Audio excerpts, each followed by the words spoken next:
Kisah nyata ini terjadi di Gaza, Palestina. Seorang bapak dengan 8 anak perempuan belum juga dikaruniai anak laki-laki. Beberapa saat kemudian, anak laki-laki lahir untuknya. Dia sangat bahagia.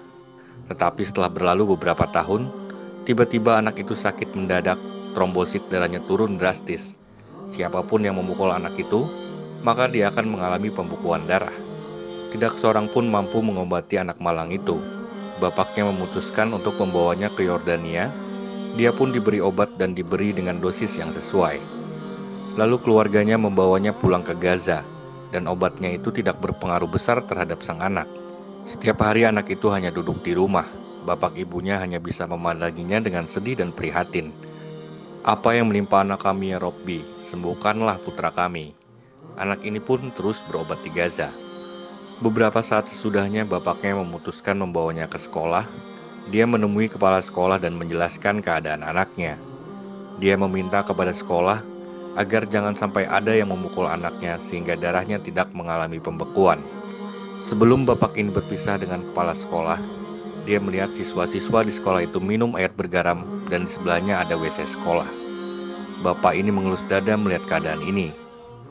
Dia berkata kepada kepala sekolah, "Aku akan membawa galon air minum ke sekolah ini dan meletakkannya jauh dari WC." Bapak ini menepati janjinya. Setiap hari dia mengisi galon dengan air bersih dan dengan biaya pribadinya. Suatu malam, bapak itu bermimpi didatangi 4 malaikat. Mereka meletakkan anaknya di atas meja seperti meja operasi. Mereka membedah perutnya. Bapak itu mengucapkan Allahu Akbar, Allahu Akbar, hingga dia terbangun. Istrinya terkejut, "Ada apa denganmu?" Dia menjawab, "Anakmu akan sembuh insya Allah." Keesokan harinya bapak itu membawa anaknya untuk mengambil obat. Sebelum diberi obat, dilakukan pemeriksaan dan terjadilah sebuah mukjizat Allah. Hasil pemeriksaan menunjukkan ada kenaikan trombosit pada darah anaknya ke arah yang normal. Dokter yang memeriksa terkejut bagaimana ini bisa terjadi, sungguh sesuatu yang aneh. Lantas dokter pun mengirimkan anak itu ke dokter yang lain. Mungkin dia yang salah dalam memeriksa. Dokter yang lain itu pun memeriksa dan dia lebih terkejut lagi. Apa yang dia lakukan, katanya dalam hati. Ternyata anak ini sembuh total. Apakah masih perlu diberi obat atau tidak? Para dokter itu pun lalu menghubungi dokter yang di Yordania.